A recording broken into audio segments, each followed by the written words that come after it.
August 17, 1944, near the town of Brest, Brittany, France.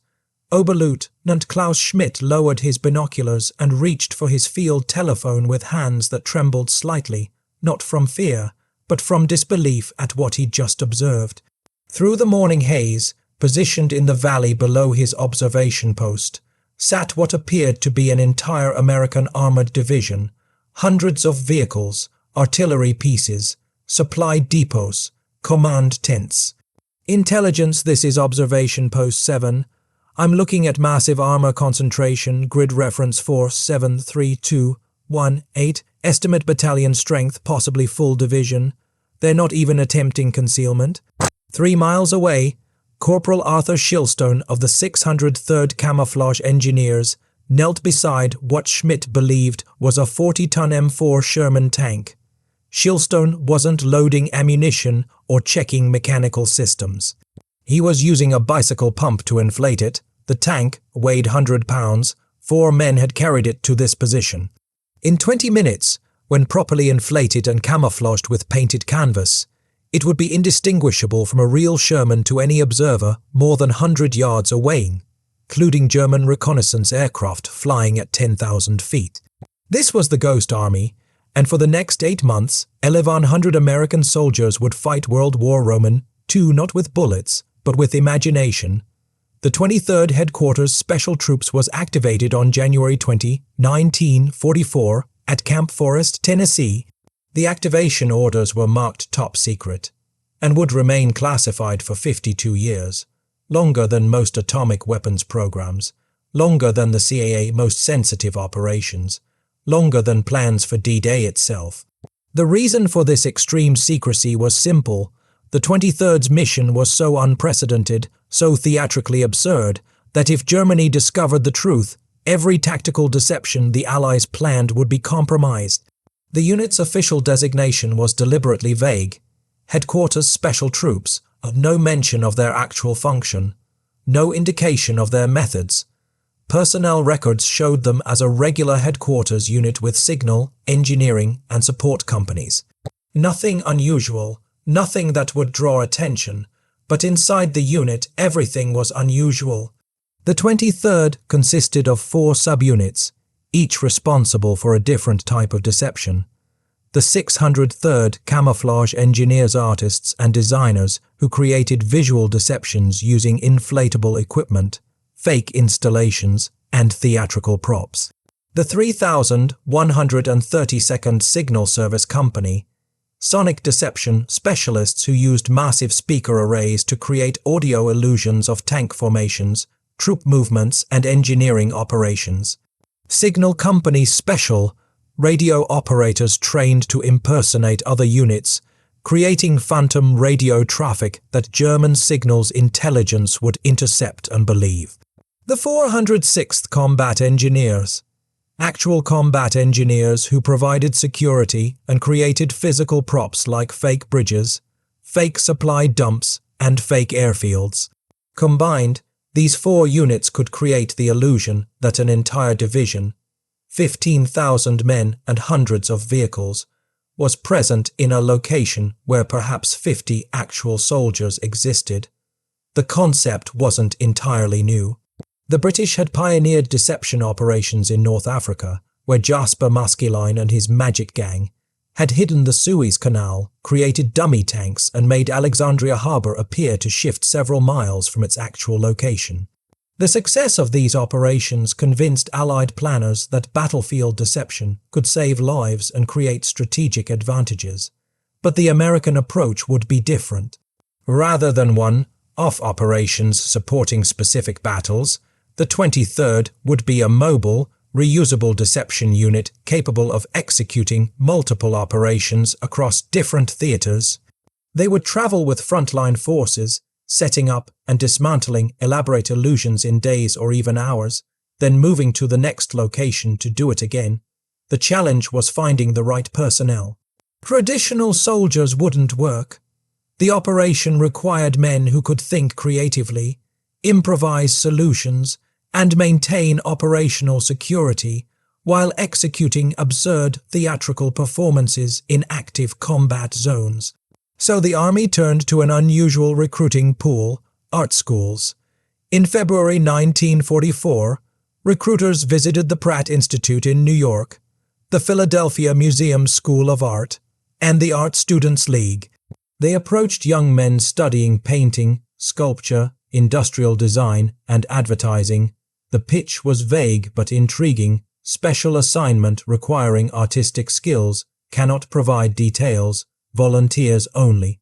Bill Blass, who would later become one of America's most famous fashion designers, was recruited from Fort Dix, where he'd been working in a headquarters company. Ellsworth Kelly, future celebrated abstract painter, was recruited from engineering school. Arthur Singer, who would become a renowned wildlife illustrator, signed up from art school in New York. These men weren't soldiers in the traditional sense. Many had never fired a rifle before basic training. Some couldn't march in formation without tripping, but they could paint realistic shadows on inflatable tanks. They could design camouflage patterns that fooled aerial reconnaissance. They could improvise solutions to problems no military manual had ever addressed. The sonic deception specialists came from different backgrounds: radio engineers, sound recording technicians, and audio specialists from Hollywood studios. Men who understood acoustics, sound propagation, and how to manipulate what people heard. The radio operators were perhaps the most unusual recruits. Actors, voice impersonators, and telegraph operators with perfect fists. The distinctive rhythm each operator develops when sending Morse code. German signals intelligence could identify individual operators by their sending patterns. The Ghost Army needed operators who could mimic these patterns perfectly, impersonating other units so convincingly that enemy listeners would never suspect deception. Training began in March 1944 at Camp Forest. The curriculum included traditional military training, weapons qualification, physical fitness, field exercises, but also specialized instruction in theatrical techniques, camouflage theory, audio engineering, and signals intelligence. They practiced inflating rubber tanks until they could do it in darkness. They learned to paint shadows that looked realistic from 10,000 feet. They studied German reconnaissance patterns and intelligence, gathering methods. They rehearsed radio procedures for units they would impersonate, and they learned the most important skill of all, operational security. Every man understood that if they were captured and revealed their unit's true nature, every Allied deception operation would be compromised. German intelligence would stop believing anything they observed. The psychological advantage would evaporate. On May 2, 1944, the 23rd Headquarters Special Troops sailed for England aboard the transport ship Henry Gibbons. They arrived at Liverpool on May 18, exactly 3 weeks before D-Day.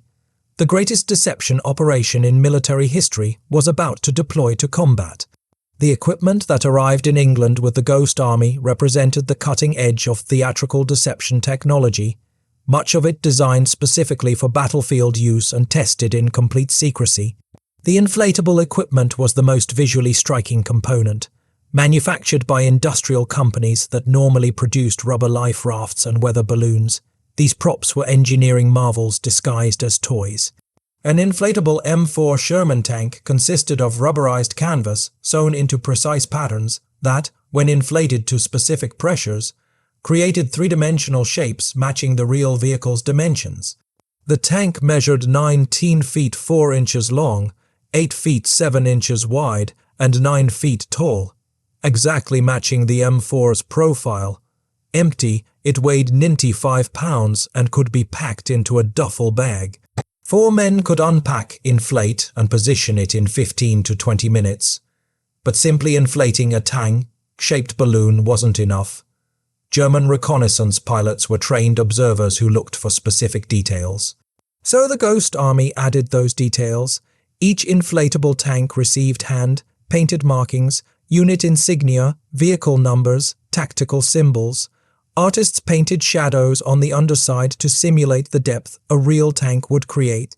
They added mud spatters, wear marks, and weathering to make the equipment look used. They positioned the inflatables at realistic intervals matching actual tank formations. From 100 feet away, the deception was obvious. From 1,000 feet, it was questionable. From 10,000 feet, the altitude German reconnaissance aircraft flew to avoid anti-aircraft fire. It was perfect.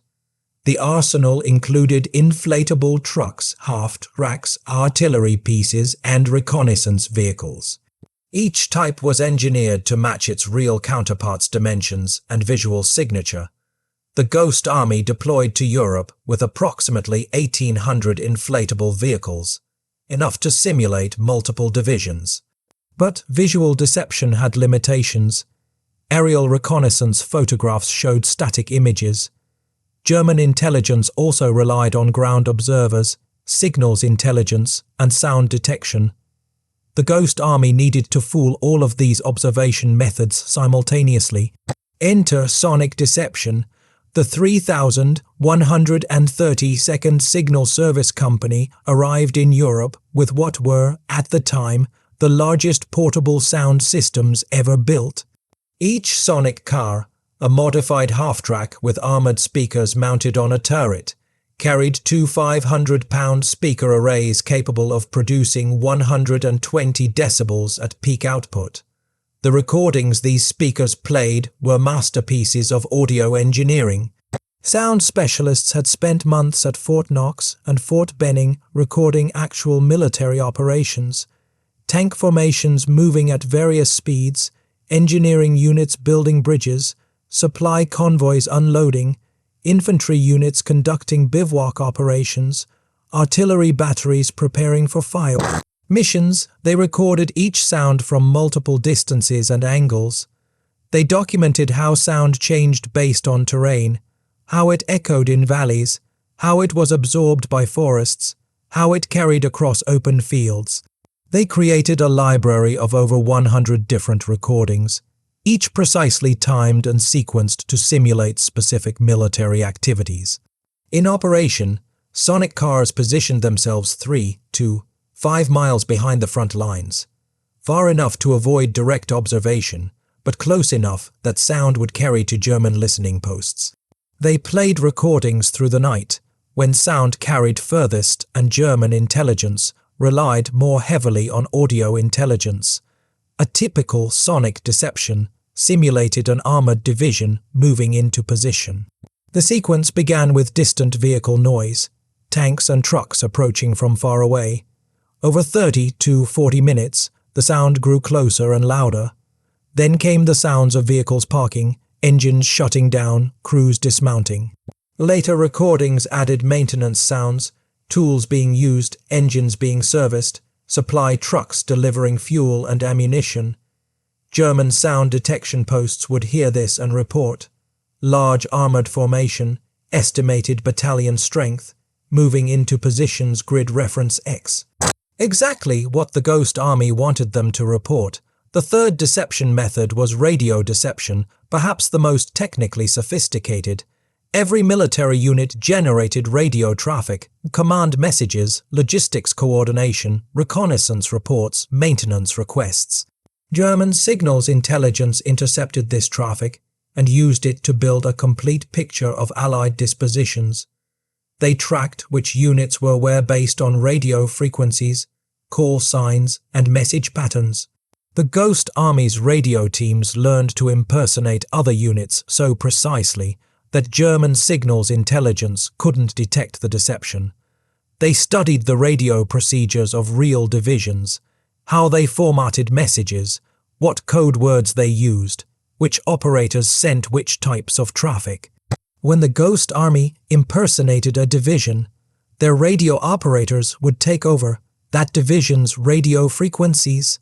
They sent completely fake traffic designed to be intercepted, supply requests indicating thousands of men, reconnaissance reports suggesting offensive preparations, command messages coordinating non-existent operations. More subtly, individual operators practiced matching the fist of the operators they were replacing. Every telegraph operator has a unique rhythm when sending Morse code. The spacing between dots and dashes, the timing of letters, the pressure on the key. German signals intelligence used these patterns to track individual operators, and, by extension, the units they belonged to. Ghost Army operators could replicate these patterns so exactly that German listeners believed they were hearing the same operators they'd tracked for weeks, even though the real operators were hundreds of miles away. The final component was visual camouflage and misdirection. The 603rd Camouflage engineers didn't just inflate rubber tanks. They created entire fake installations, supplied dumps with crates and barrels most empty or filled with dirt, maintenance facilities with tool tents and parts depots containing worthless equipment, command posts with radio antennas and generator trucks the generators often didn't work, and medical facilities with ambulances and hospital tents staffed by perhaps 3 actual medics. They used camouflage netting not to hide things, but to draw attention. A poorly concealed tank. Park suggested the Americans were trying to hide something but failing, exactly the kind of intelligence-era German reconnaissance loved to find. They created fake road traffic by having a few trucks drive the same route repeatedly, creating tire tracks and dust that suggested heavy usage. They hung laundry lines with uniforms to suggest troop encampments. They even created fake trash dumps with discarded ration boxes, empty fuel cans, and equipment packaging. The mundane details that made a position look authentically occupied. Combined, these 4 methods, visual, sonic, radio, and camouflage, created layered deceptions that fooled multiple German intelligence sources simultaneously. When aerial reconnaissance photographs showed tanks, when sound detection heard tank movements, when signals intelligence intercepted tank unit radio traffic, and when ground observers reported seeing supply operations supporting an armored division, German intelligence concluded the obvious. American armored division was present. They never suspected that the entire division was 1,100 men with inflatable equipment, sound recordings, and fake radio traffic.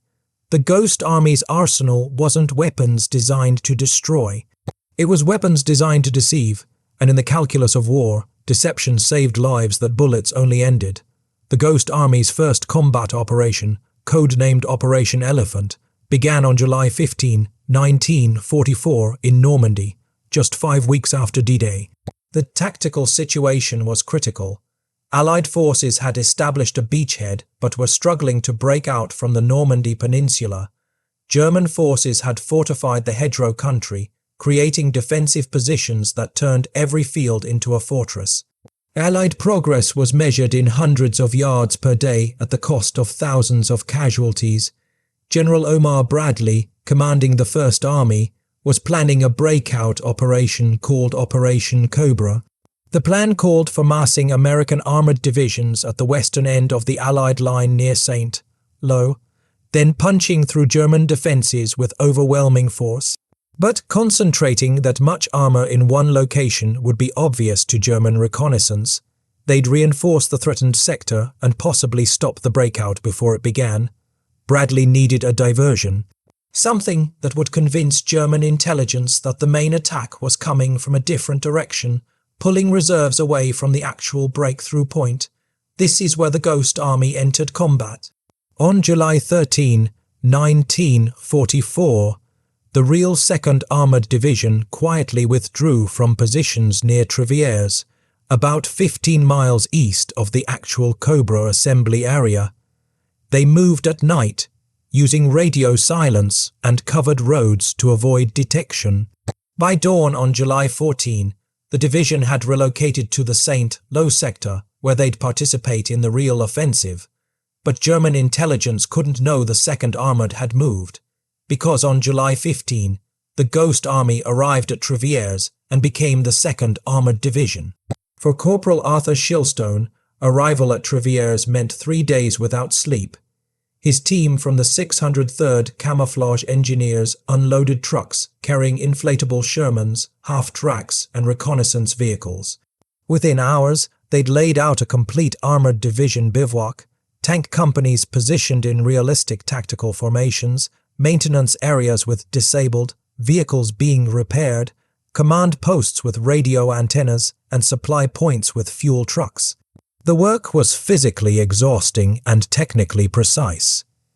Each inflatable vehicle required proper orientation, facing the direction real tanks would face based on tactical doctrine. Each needed appropriate spacing, close enough to indicate a cohesive unit, but spread enough to minimize damage from potential artillery strikes. Each required camouflage, netting, foliage, and positioning that suggested the unit was trying to hide but imperfectly, like a real unit would.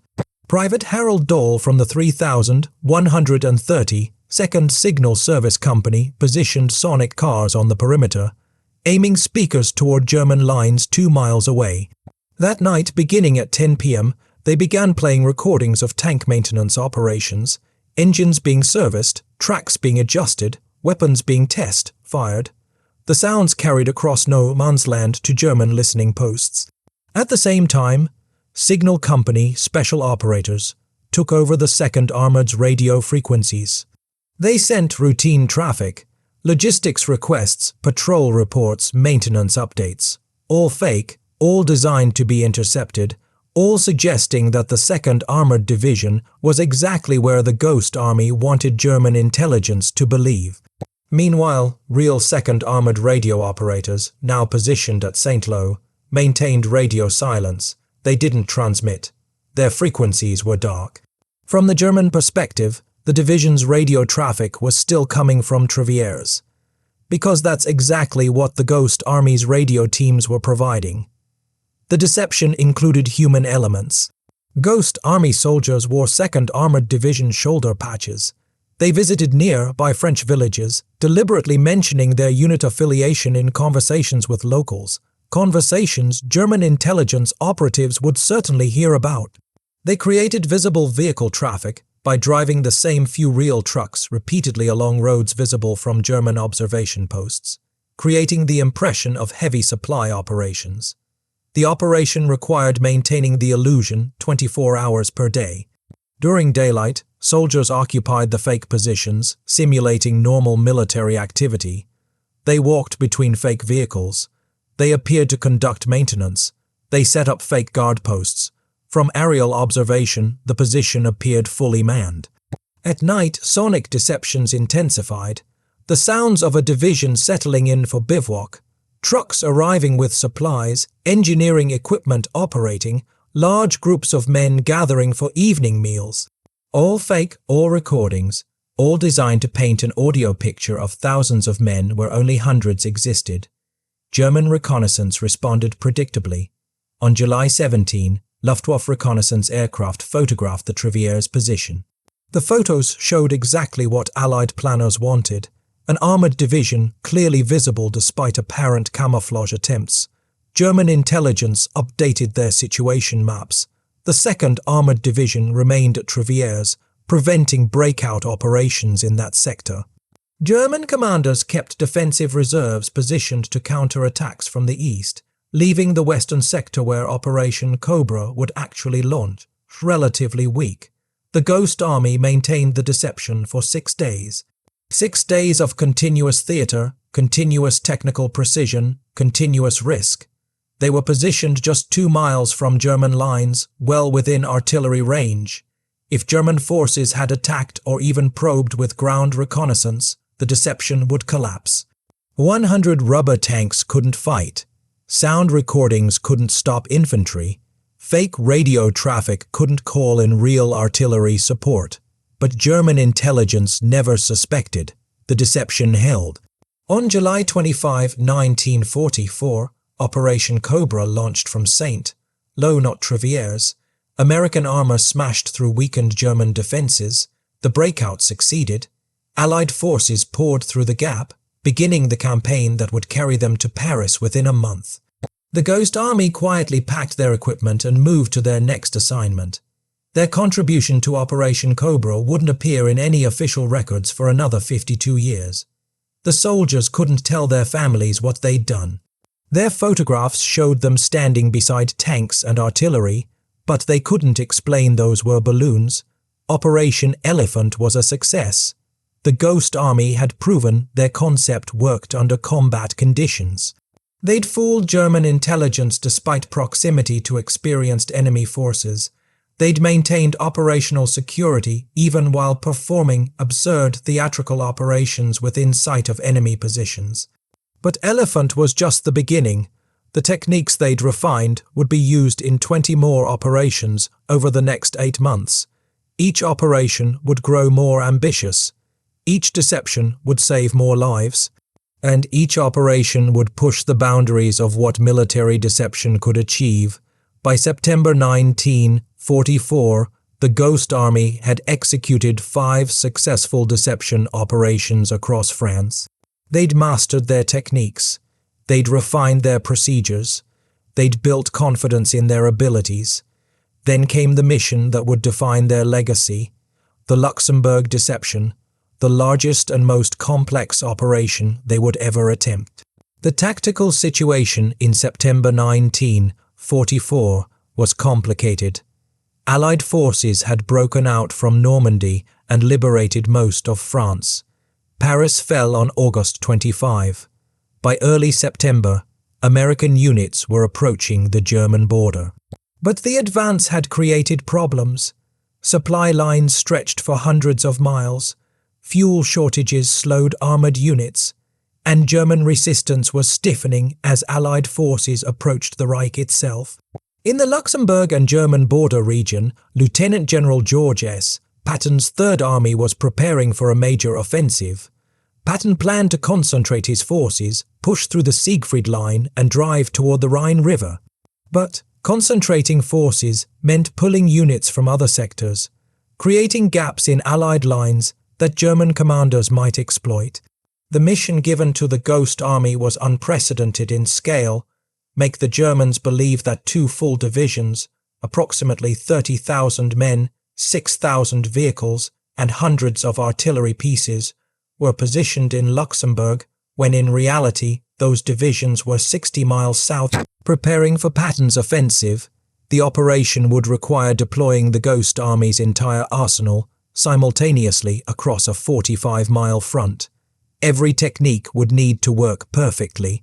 If German intelligence detected the deception, they'd realize Allied forces were weaker than they appeared and might launch counterattacks that could destroy isolated units. The Ghost Army had 3 weeks to prepare. 3 weeks to create the most elaborate illusion of their existence. Planning began on September 10, 1944. Captain Fred Fox, the chief planner, spread reconnaissance maps across the operations tent showing the terrain where they'd operate. Luxembourg's rolling hills and dense forests would provide natural concealment, but also complicate equipment positioning. They'd need to place inflatable equipment where German aerial reconnaissance could photograph it, but ground observers couldn't approach closely enough to detect the deception. The 603rd Camouflage Engineers inventoried their equipment: 340, 7 inflatable tanks, 92 inflatable artillery pieces, 170, 8 inflatable trucks, and 87 inflatable reconnaissance vehicles, enough to simulate 2 divisions if used carefully, but they'd also need to create supporting installations, fake command posts, fake supply dumps, fake maintenance facilities, fake medical stations. The 3,132nd Signal Service Company studied terrain acoustics. They needed sonic car positions where speakers could project sound toward German lines without echo effects or terrain masking, reducing effectiveness. They planned 6 different audio programs representing different division activities: arrival and encampment, preparation for offensive operations, artillery positioning, and tactical movements. Signal Company Special faced the most complex challenge. They'd need to impersonate 2 different divisions simultaneously, the 4th Armored Division and the 6th Armored Division, each with distinctive radio procedures, call signs, and operator patterns. They studied weeks of radio traffic from both divisions, memorizing command structures, learning tactical vocabulary, practicing operator fists, until they could replicate them perfectly. The operation, codenamed Operation Bettemberg after the Luxembourg town where it would center, launched on September 14, 1944. The first phase was infiltration. Ghost Army units moved into the operation area over 3 nights, using covered roads and traveling with lights off to avoid detection. They arrived at pre-selected positions before dawn, then remained hidden during daylight hours to avoid revealing their movements. Real 4th and 6th Armored Division elements quietly withdrew during the same period.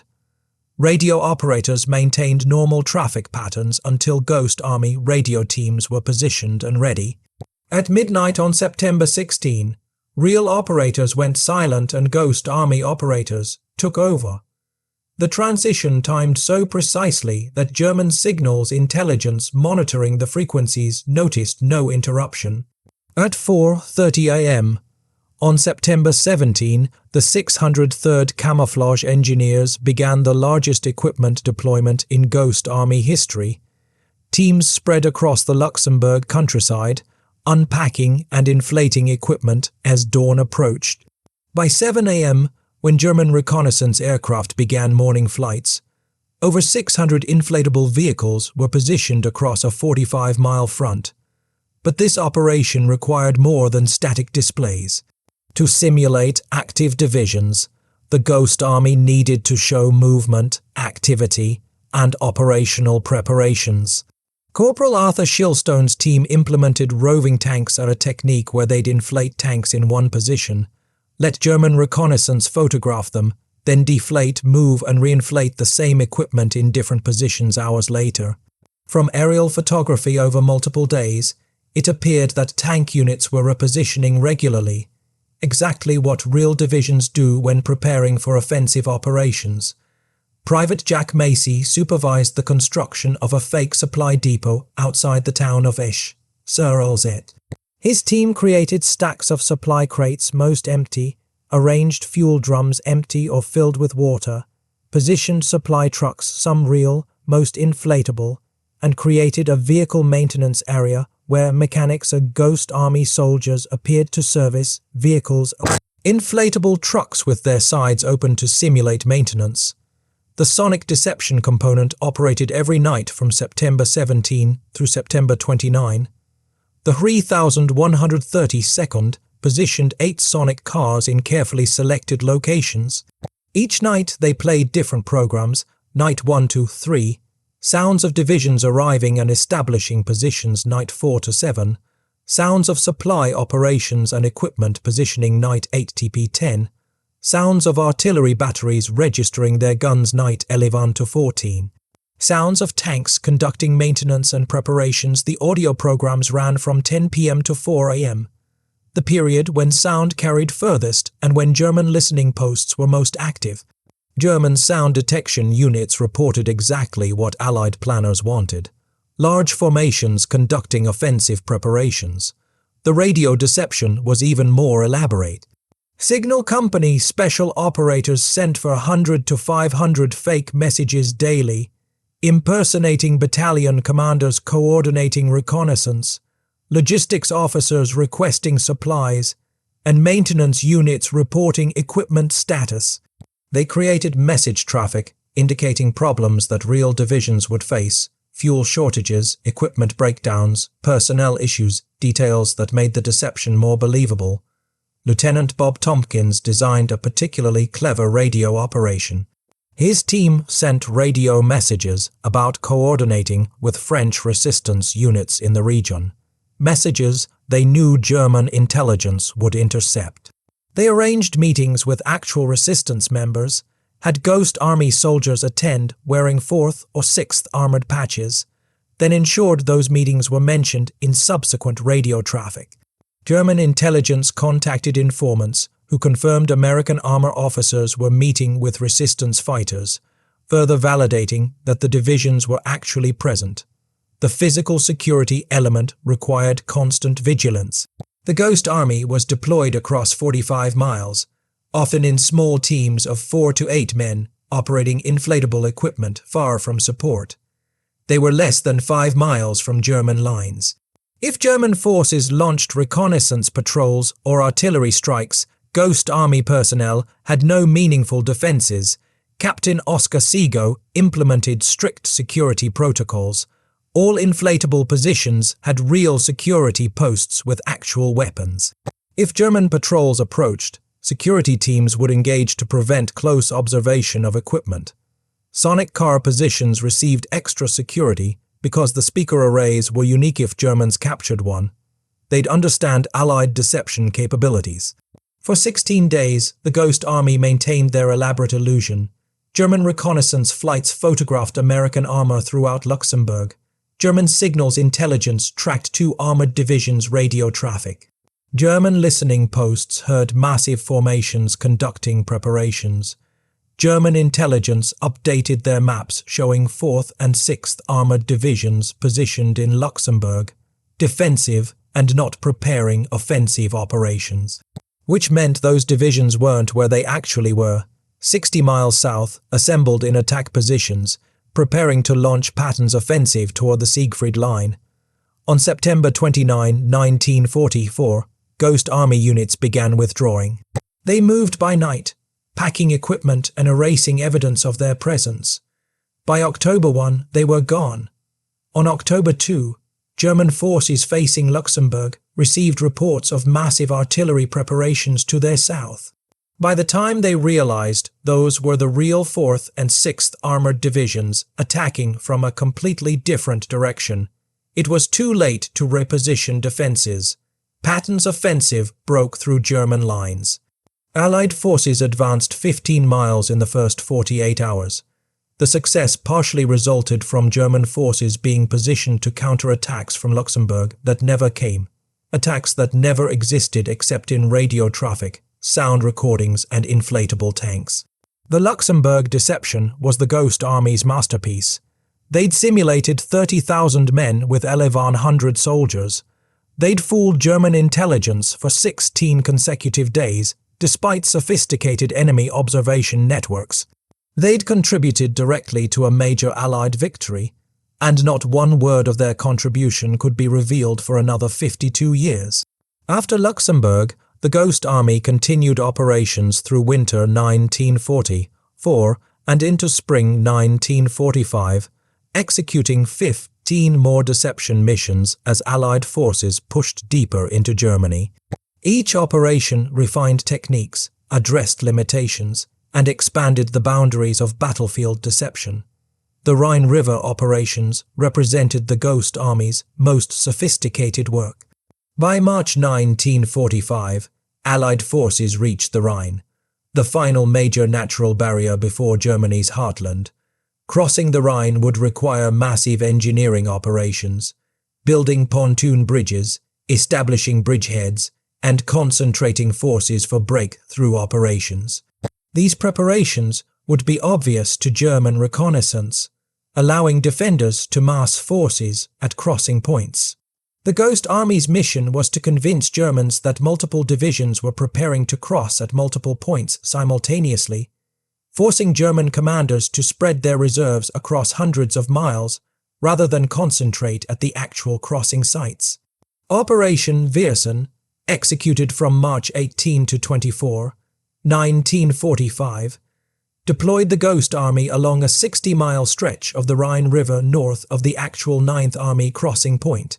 They created visual evidence of preparation activities, bridging equipment being staged, supply dumps being established, tank units positioning near the riverbanks, but they also refined psychological elements of deception. Captain Jack Tate supervised conspicuous reconnaissance, deliberately obvious scouting operations where American officers in clearly marked jeeps drove along the Rhine banks, stopping to study the terrain and take notes, knowing German observers were watching. These reconnaissance operations suggested American planners were evaluating these sites for crossings, reinforcing the visual and audio deceptions the Ghost Army was deploying. The sonic deception component for Rhine operations introduced a new technique: sequential audio programs. Instead of just playing sounds of tanks or supply operations, the 3,130-second created programs that told a story over multiple nights. Night 1, heavy truck traffic arriving, supply buildup. Night 2, engineering equipment operating bridge preparation, Night 3, tank engines operating armor positioning, Night 4, reduced sound tactical pause before attack. German listening posts would interpret this sequence as logical preparation for a river crossing, each phase building toward an imminent offensive. Intelligence reports flowed up German command chains warning of impending crossings at Ghost Army positions, pulling reserves away from the actual crossing site 60 miles south. The radio deception evolved to include security failures, a deliberately poor radio discipline that allowed German signals intelligence to intercept supposedly secure conversations. Ghost Army operators would send messages with encryption problems, forcing them to transmit portions in plain language. Those accidentally unsecured messages contained information about crossing preparations, assault timelines, and unit designations. All fake, all designed to appear authentic because real units did occasionally have encryption failures. By late March 1945, German intelligence was tracking American divisions that didn't exist, monitoring river crossing preparations at sites where nothing would happen, and repositioning forces to counter threats that were nothing but rubber, recordings, and radio transmissions. The actual 9th Army crossing on March 23-24 succeeded with relatively light casualties. German defenses at the real crossing site were weaker than expected because German reserves were deployed elsewhere, guarding against Ghost Army phantoms.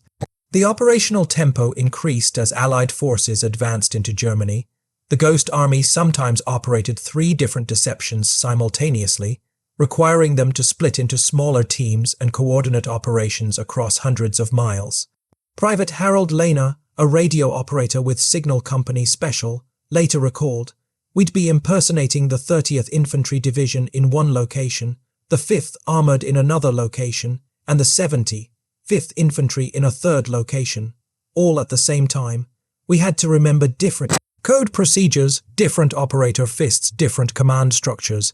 If we mixed them up even once, German intelligence might detect the deception. The physical toll was enormous. Ghost Army personnel often worked 18 to 20-hour days. Equipment operators inflated and deflated tanks multiple times daily. Radio operators transmitted for 12-hour shifts. Sonic car crews operated speakers through the night, then performed maintenance during the day. Security personnel pulled guard duty protecting inflatable equipment that would be worthless in combat, and they operated in constant danger. Unlike rear echelon units, the Ghost Army worked within artillery range of German forces. Several operations came under German fire. On February 2, 1945, near the Belgian town of Wielsum, German artillery struck a Ghost Army position, destroying several inflatable vehicles and killing 2 soldiers, Sergeant Bernard Mason and Private Frederick Fox. The incident highlighted the operation's inherent paradox. The Ghost Army wanted German forces to believe their positions were real military targets, which meant those positions might actually be attacked. Success in deception increased danger to personnel. Despite losses, operations continued. By April 1945, with Allied victory nearly certain, the Ghost Army executed their final operations supporting the encirclement of the Ruhr industrial region. They simulated divisions that threatened German escape routes, convincing German commanders they were surrounded by forces larger than actually present, contributing to the surrender of over 300,000 German troops, one of the largest surrenders in military history. On May 8, 1945, Germany surrendered unconditionally. The war in Europe ended, and the Ghost Army's mission was complete. They'd executed 20-plus deception operations across 11 months of combat. They'd simulated divisions, corps, and armies that didn't exist. They'd saved an estimated 15,000 to 30,000 Allied lives by manipulating enemy deployments, preventing reinforcements, and enabling surprise attacks. And then they were ordered to never speak of it. On June 18, 1945, 1 month after German surrender, the 23rd Headquarters Special Troops was deactivated. Personnel received discharge orders and returned to civilian life. Before they left, every soldier signed official statements acknowledging their security obligations. The documents were clear: discussing Ghost Army operations, techniques, or equipment would violate the Espionage Act. Violation could result in federal prosecution, imprisonment, and loss of veterans' benefits. The reason for extreme secrecy was strategic. Though Germany had surrendered, Japan was still fighting. Allied planners anticipated invading Japan's home islands, an operation that would require massive amphibious assaults and could cost hundreds of thousands of Allied casualties. Deception operations would be critical to the Pacific invasion. If Japanese intelligence learned that Allied forces used inflatable tanks, sound recordings, and fake radio traffic, they'd scrutinize all intelligence more carefully, possibly detecting Pacific deception operations that might save thousands of American lives. So Ghost Army veterans went home carrying secrets they couldn't share. They returned to art schools, design studios, and advertising agencies. They resumed civilian careers, they raised families, and they said nothing about what they'd done in the war. Bill Blass returned to fashion design, eventually building one of America's most successful fashion houses. He became famous for elegant women's wear and military, inspired menswear. Fashion journalists interviewed him dozens of times, asking about his wartime experiences. He gave vague answers: "I served in Europe, headquarters unit, nothing dramatic." He never mentioned inflating rubber tanks under German artillery fire. He never explained that his camouflage designs fooled Wehrmacht intelligence. He never revealed that his artistic skills had saved lives. Ellsworth Kelly returned to art school and became one of the most celebrated abstract painters of the 20th century. His paintings sold for millions of dollars. Art critics analyzed his use of geometric shapes and bold colors. Gallery exhibitions featured his work worldwide.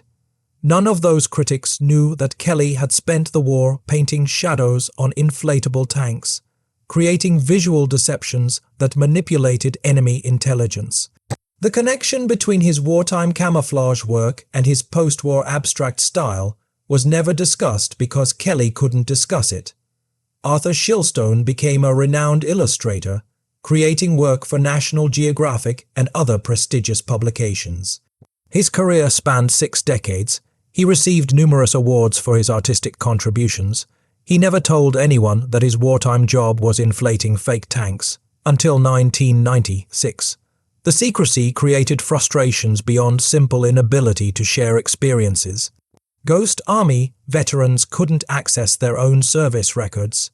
They couldn't receive recognition for their accomplishments.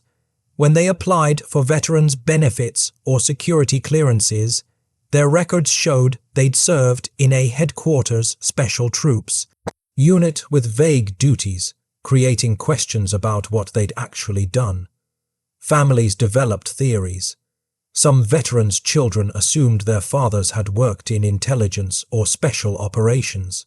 Others suspected their fathers were exaggerating vague military service. The truth, that they'd fought the war with art supplies and sound equipment, seemed too absurd to be real. The Ghost Army's contribution was excluded from official histories. Books about World War II deception mentioned British operations, but not American ones. Documentaries about D-Day and the Rhine crossing didn't mention the Ghost Army. Strategic analyses of Allied victory overlooked the psychological warfare elements that had enabled tactical successes. In the 1980s, a few veterans began quietly lobbying for declassification. They argued that sufficient time had passed, that the Soviet Union and other potential adversaries certainly knew about deception techniques, and that historical understanding of World War II was incomplete without acknowledging their operations. The military resisted. Deception techniques remained classified not because they were current secrets, but because bureaucratic inertia prevented anyone from taking responsibility for declassification. Files sat in archives marked top secret, simply because no one wanted to do the paperwork to downgrade them. Finally, in 1994, Representative John Porter of Illinois, whose constituent was Ghost Army veteran Jack Macy, introduced legislation requiring declassification of Ghost Army records. The bill passed in 1995. In January 1996, 1 years after the unit's deactivation, files were released to the National Archives. For the first time, Ghost Army veterans could talk openly about their service. Media coverage was immediate and extensive. The New York Times ran a front-page story, "The Artists Who Fooled Hitler." PBS produced a documentary. Museums requested interviews with survivors. The veterans, now in their 70s and 80s, finally received recognition. Bill Blass appeared on morning television shows, explaining how fashion design skills translated to camouflage. Ellsworth Kelly gave interviews connecting his abstract painting to wartime deception work. Arthur Shilstone donated his personal archives to museums, and the public discovered one of World War II's most extraordinary stories had been hidden in plain sight for 5 decades. But declassification came too late for many. Of the 1,100 men who served in the Ghost Army, hundreds had died before 1990, 6 never able to tell their families what they'd accomplished. Their obituaries listed them as World War II veterans, without mentioning they'd fought with imagination rather than weapons. The survivors worked to preserve the story. They formed the Ghost Army Legacy Project, collecting photographs, documents, and oral histories. They donated equipment to military museums. They spoke at schools and military academies, teaching new generations about the power of psychological warfare. In 2019, Congress authorized the Congressional Gold Medal for the Ghost Army, one of the highest civilian honors the United States can bestow. The ceremony occurred in March 2024, 9 years after the unit's deactivation. 9 Ghost Army veterans attended, all in their late 90s or older. Most required wheelchairs or walkers, but they stood when the medal was presented, tears in their eyes as their service was finally, officially recognized. One of those veterans, 99-year-old Bernard Bluestein, gave a brief speech. "We didn't fire guns, we didn't fly planes, we didn't storm beaches, we painted, we built, we performed, and we saved lives. I'm proud it's finally being recognized. I'm sad it took so long." The Ghost Army's operations represented a fundamental shift in military thinking. Before World War II, deception was considered dishonorable, something treacherous enemies did, not something professional armies practiced. The Ghost Army proved that deception could be a legitimate tactical tool that saved lives and achieved strategic objectives without firing shots. Modern military doctrine incorporates lessons learned from Ghost Army operations. Every contemporary military force includes deception specialists, psychological operations units, and electronic warfare capabilities descended directly from techniques pioneered by artists with inflatable tanks. The U.S. Army's current perception management program uses advanced technology, digital simulations, electronic jamming, cyber operations, but follows the same principles the Ghost Army established: create multi-layered deceptions that convince enemy intelligence they're observing reality when they're actually seeing carefully constructed illusions. The Ghost Army's technique of combining multiple deception methods simultaneously, visual, audio, electronic, and physical, remains the foundation of modern military deception doctrine. The principle is simple. The more sensory inputs confirm a false reality, the more likely enemies will believe that reality is true. During Operation Desert Storm in 1991, coalition forces used Ghost Army techniques on massive scale. They created fake Iraqi positions using decoy generators that mimicked the radar signatures of real military equipment. They broadcast fake radio traffic, suggesting coalition attacks would come from different directions than actual assault plans. They used sonic deceptions and visual decoys to draw Iraqi fire away from real units. The success of these operations validated that Ghost Army principles worked even against modern surveillance technology. Satellites and electronic sensors could be fooled as effectively as 40s reconnaissance aircraft. The specific tools changed, but the psychological principles remained constant. The Ghost Army also changed how military services recruit personnel. Today, the military actively seeks specialists with non-traditional skills: graphic designers, sound engineers, social media experts, cyber specialists. The understanding that warfare requires diverse expertise, not just combat skills, traces directly to the Ghost Army's demonstration that artists could contribute as effectively as infantry. Several Ghost Army innovations became standard military equipment. Modern armies deploy decoy systems based on the same principles as inflatable tanks, create visual signatures that fool enemy observation while being lightweight and rapidly deployable. The Viper anti-aircraft decoy used by NATO forces is essentially a sophisticated inflatable system that mimics radar signatures of real air defense weapons. Electronic warfare, jamming enemy communications, spoofing GPS signals, creating false radar contact, evolved from the Ghost Army's radio deception techniques.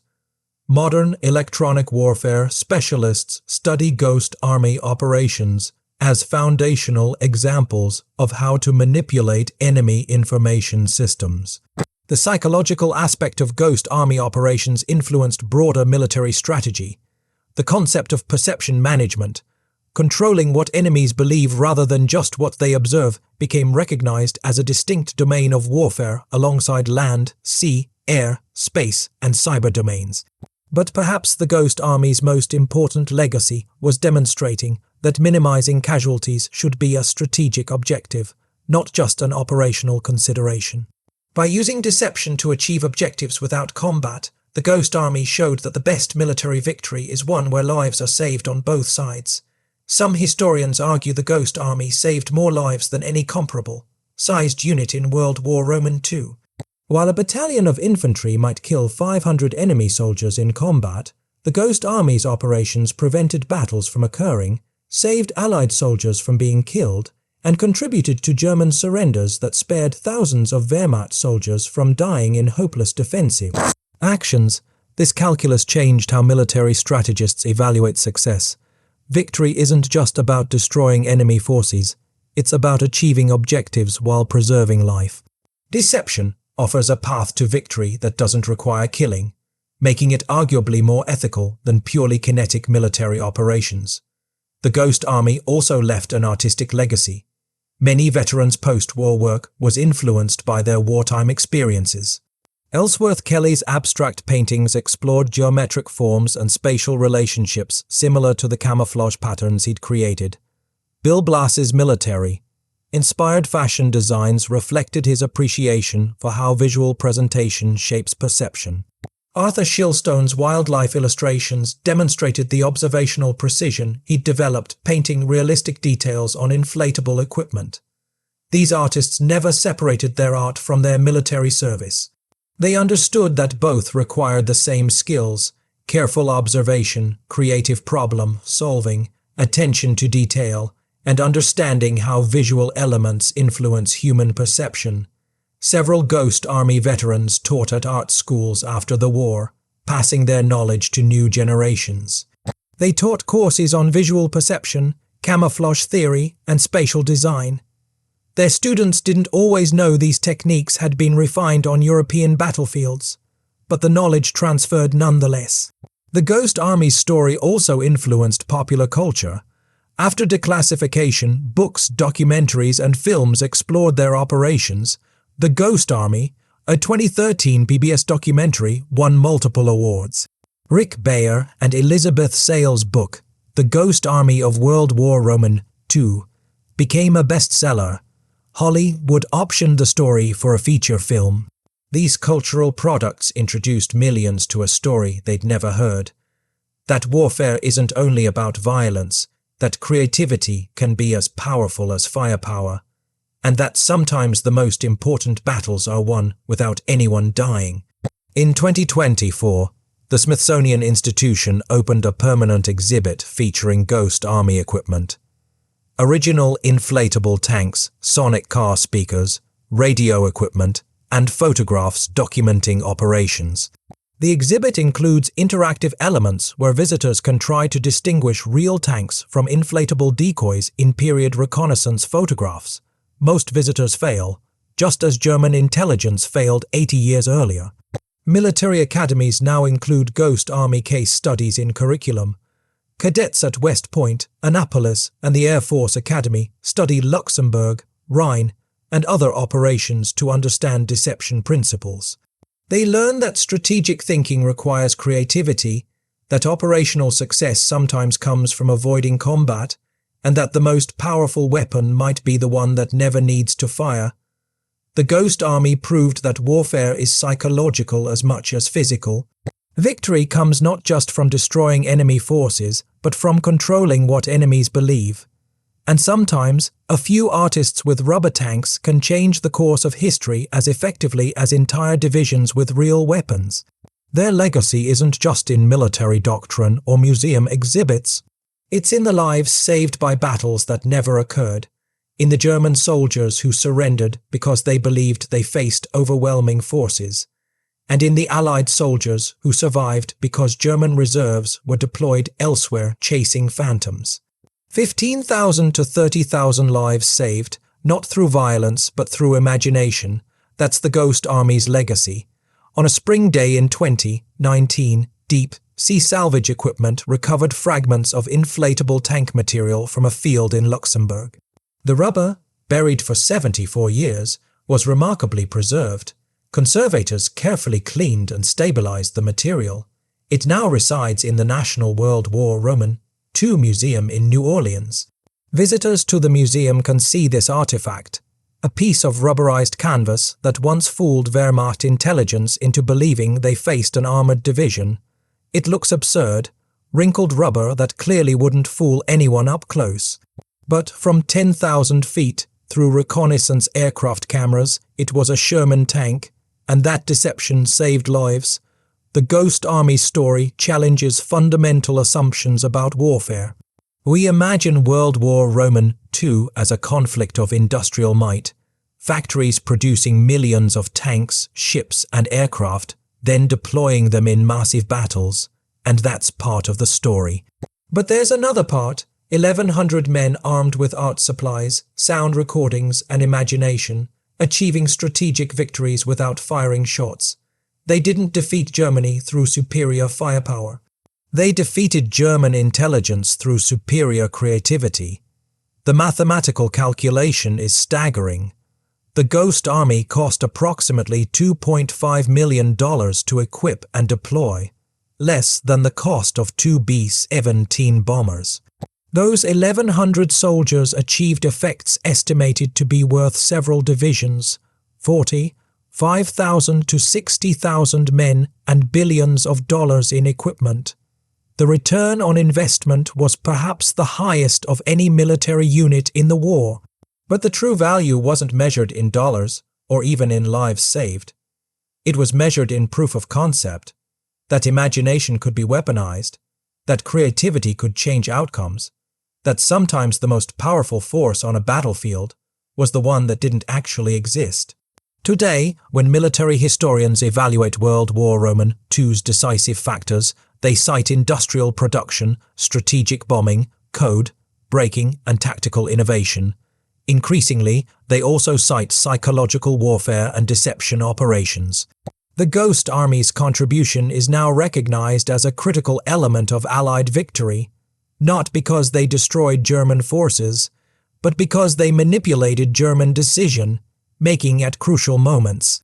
The veterans who served in the Ghost Army are almost all gone now. As of 2024, fewer than 5 are still alive, all over 100 years old. When the last veteran passes, direct connection to these operations will end, but their story lives on in declassified documents, preserved equipment, and the strategic principles they established. Their story also lives on as inspiration. Every year, thousands of art students, design professionals, and creative people discover the Ghost Army story and realize that creativity isn't separate from national service, that artistic skills can contribute to important missions, and that imagination can literally save lives. The Ghost Army proved that warfare isn't only about destruction, it's about psychology, perception, and strategic manipulation of information. It's about making enemies believe realities that serve your objectives. It's about achieving victory through means other than killing. In an era where information warfare, cyber operations, and psychological operations increasingly dominate military strategy, the Ghost Army's techniques are more relevant than ever. They demonstrated that controlling what enemies believe can be as important as controlling what they observe. And they proved something even more fundamental: that courage comes in many forms.